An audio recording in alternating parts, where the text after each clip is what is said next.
동료를 존중하면 우정이 되고, 부하를 존중하면 사랑이 되고, 상관을 존중하면 존경이 됩니다. 이처럼 존중을 바탕으로 전우회가 쌓이면 최고의 전우회, 곧 골육지정의 전우회가 됩니다. 그러면 뼈와 살처럼 분리될 수 없는 바로 하나라는 관계가 형성됩니다. 안녕하세요. 육군사관학교 철학과 교수를 지낸 이민수입니다.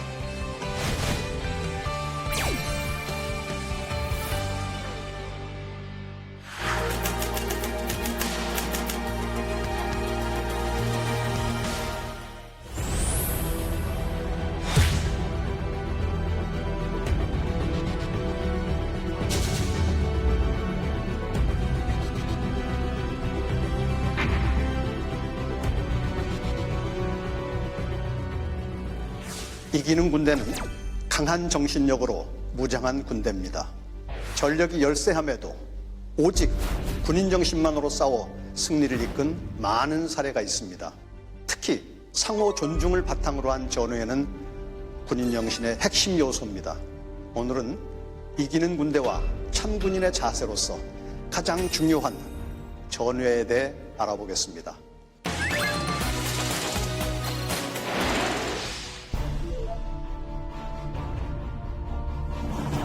한치 땅일지라도 그냥 얻어진 땅은 없다는 말 들어보셨죠? 이 말의 유래가 어딘지 아십니까? 바로 백마고지입니다. 국군의 전설이 피로 새겨진 곳이죠. 특히 정전 접경을 앞둔 1952년 10월 6일부터 15일까지 열흘 동안 무려 7번이나 주인이 바뀔 정도로 아군과 중공군 간에 치열한 전투가 있었던 곳, 그게 바로 백마고지입니다. 피해 전투로 유명한 만큼 백마고지 전투는 또 끈끈한 전우회로도 유명합니다. 1952년 10월 12일 부사단 30년대 1대대가 백마고지 탈환을 위해 공격 중이었습니다. 고지 탈환이 코앞이었지만 적의 마지막 방어가 너무나 강해서 대대는 구분응선에 머문 상태였습니다. 대대 예하 1중대는 6박전까지 치렀던 탓에 남은 병력이 고작 35명뿐이었습니다. 게다가 고지 옆 60m 지점에 있는 적 기관총 때문에 꼼짝도 할 수 없는 그런 상태였습니다. 그때 중대장에게 무전이 옵니다. 중대장님, 이대로는 안 되겠습니다. 제가 적 자동화기를 분쇄해버리겠습니다. 일소대장 강승우 소위였죠. 강소위는 죽기를 각오한 채 무전기도 꺼버리고 직접 적 특화점 공격을 결심했습니다. 오규병 일병과 안영건 일병도 특공대를 자처하고 나섰습니다. 소대장의 만류에도 두 병사는 죽음을 무릅쓰고 적 진지를 향해 돌진했습니다. 오일병이 앞서가자 강소위와 안일병은 그를 엄호하면서 TNT와 박격포탄을 들고 포복으로 적 기관총 진지 앞 7m까지 왔습니다. 폭발물을 던질 지점까지 온 거죠. 강소위가 폭발물을 던지기 위해 상체를 든 순간 그만 팔에 총상을 입고 폭발물을 떨어뜨리고 말았습니다. 그렇지만 바짝 뒤따라오던 안일병이 재빨리 주워 적진지로 던져 넣었습니다. 그 순간 적진지까지 근접했던 오일병도 수리탄을 던졌습니다. 적진지가 산상조각나는 순간이었죠. 하지만 그와 함께 새 전우의 몸도 함께 날아가고 말았습니다. 적 기관총의 분쇄로 길이 열리자 중대는 공격을 재개했고 마침내 고지를 탈환할 수 있었습니다. 6.25 전쟁 사상 최대 격전지였던 백마고지 전투에서 돌격을 감행했던 3명의 전우들, 그들은 그렇게 목숨을 잃었지만 그 희생정신은 전사에 길이 빛나고 있습니다. 백마고지 사례를 바탕으로 전우회에 대해서 살펴보겠습니다.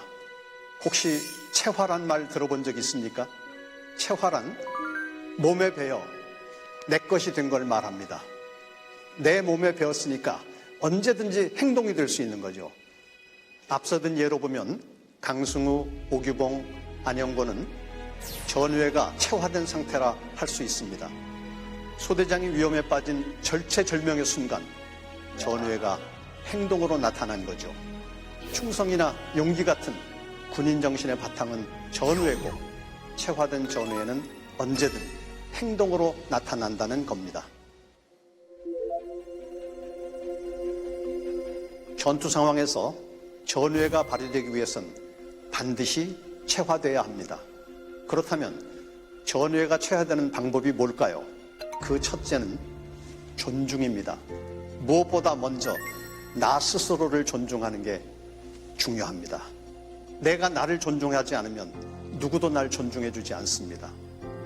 나를 존중하는 것, 이게 바로 자존감, 셀프 리스펙트입니다.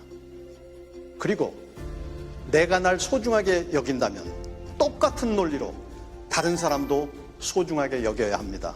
나를 소중하게 여기는 만큼 타인도 똑같이 존중해야 하는 거죠.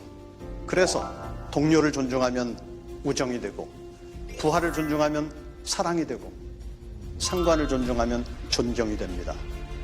존중을 바탕으로 전우회가 쌓인 최고의 상태, 그런 전우회를 우리는 종종 골육지정에 비유하죠. 뼈와 살처럼 분리될 수 없는 관계라는 것, 곧 전우는 한 몸이라는 걸 의미합니다.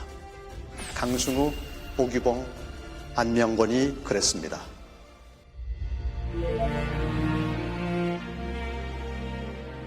전우회를 체화하는 두 번째 방법은 실전과 같은 교육훈련의 반복입니다. 반복된 행동은 습관을 낳게 되죠. 그리고 습관이 지속되면 어느 순간 내면화가 이루어집니다. 그렇게 내면화가 이루어지면 행동이 지배됩니다.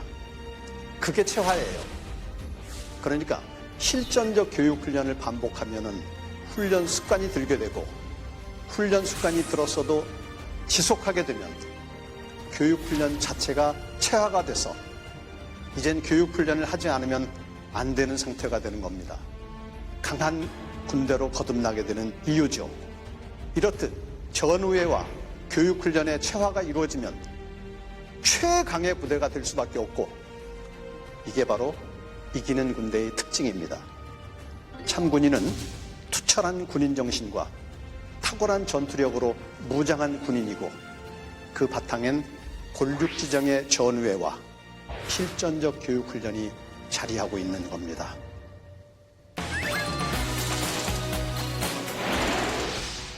저는 소대장 때 만났던 소대원들과 40년이 지난 지금도 전우회를 이어오고 있습니다. 자주 만나진 못하지만 만나면 다들 얼마나 즐겁고 좋아들 하는지 몰라요. 그 핵심은 함께 근무할 때 서로가 존중받았느냐 아니면 존중받지 못했느냐, 거기에 있다고 생각해요. 지금 바로 곁에 있는 전우가 여러분과 함께 평생 만남을 이어갈 소중한 인연이 되길 바랍니다. 젊음의 한때를 오직 군을 위해서, 또 국가를 위해서 아낌없이 바치고 있는 여러분이 자랑스럽습니다.